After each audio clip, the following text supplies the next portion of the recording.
اهلا بكم مشاهدينا الكرام في كل مكان. اجواء جميله جدا في ملعب المباراه بانتظار ضربه البدايه. معكم فارس عوض من كابينه التعليق، وسعيد جدا بالتواجد معكم لمتابعه هذه المباراه. توقعات كبيره ونتمنى مباراه على هذا المستوى من التوقعات. فريق غلط سراي بعد تدخل الفريق الاخر. هالاند، موكوكو، ديابي، فرصه خطيره هنا. عدت مرت التقدم ياتي. هدف الافتتاح، يشعلون الاجواء. يا الله على هذه البدايه.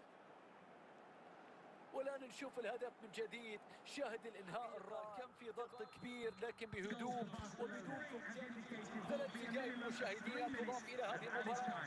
فاول لمصلحه برشلونه. ماسكيرانو،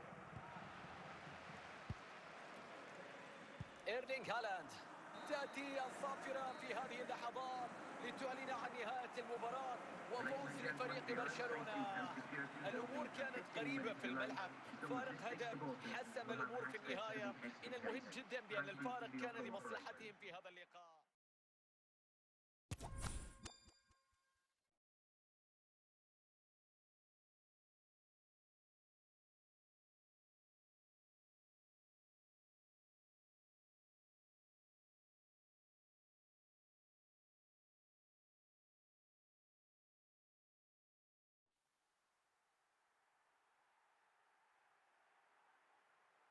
اهلا ومرحبا بكم مشاهدينا اينما كنتم. نلتقي اليوم في ليله طقسها جميل هنا في ملعب المباراه.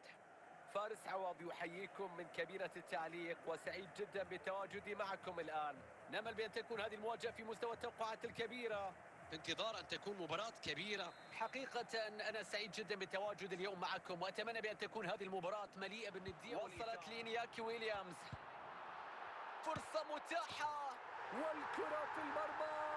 هدف مبكر، هنا لافتتاح التسجيل في هذا اللقاء.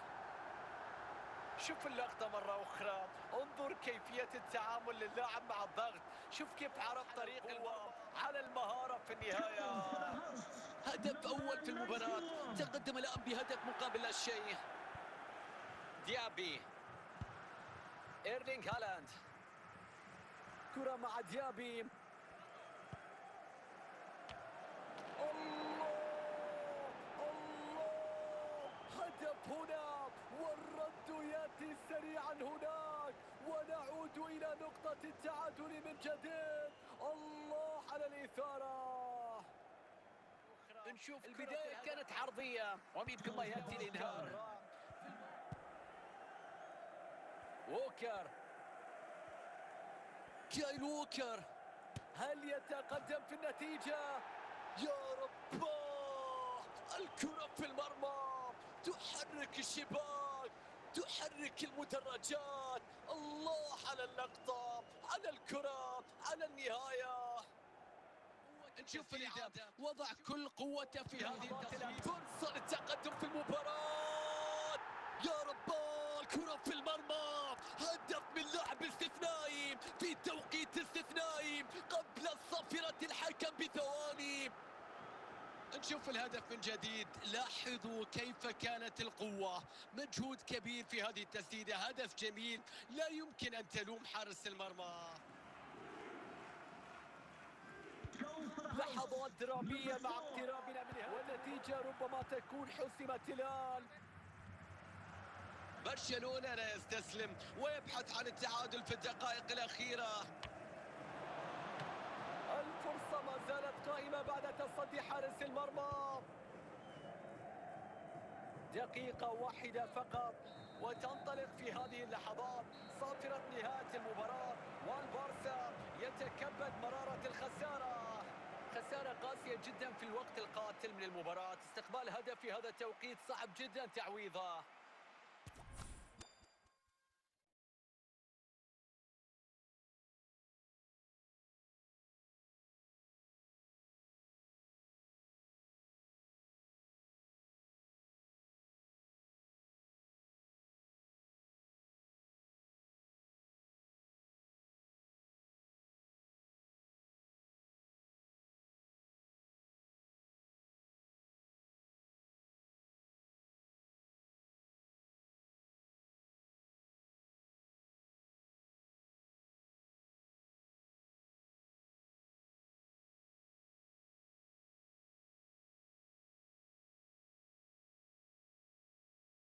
أهلا بكم مشاهدينا متابعينا في كل مكان، عشاق كرة القدم. أجواء رائعة جدا حقيقية هنا في ملعب المباراة. سعيد بصحبتكم، محدثكم فارس عوض من كابينة التعليق. الطموحات عالية والأمال كبيرة في هذه المباراة. فريق مانشستر سيتي يواجه فريق برشلونة، في انتظار أن نشاهد متعة وكرة قدم. ولعب مع هالاند، وصلت إلى جريليتش، كرة خطيرة ينقذها حارس المرمى، لكن ما زالت خطيرة، وجدت طريقها إلى المرمى. متابعة رائعة بعد مجهود كبير من حارس المرمى في التصدي الأول. شوف الإعادة هنا مرة. خافير ماسكيرانو، تذهب كرة هدف في هذا التوقيت. الكرة في الملعب رغم التصدي. نهاية المباراة إذا مشاهدينا، برشلونة هو المنتصر اليوم. فارق الهدف صنع الفارق اليوم في مباراة صعبة، وكان فيها ندية كبيرة فوق أرضية الملعب. لم يستحق أي فريق الخسارة اليوم.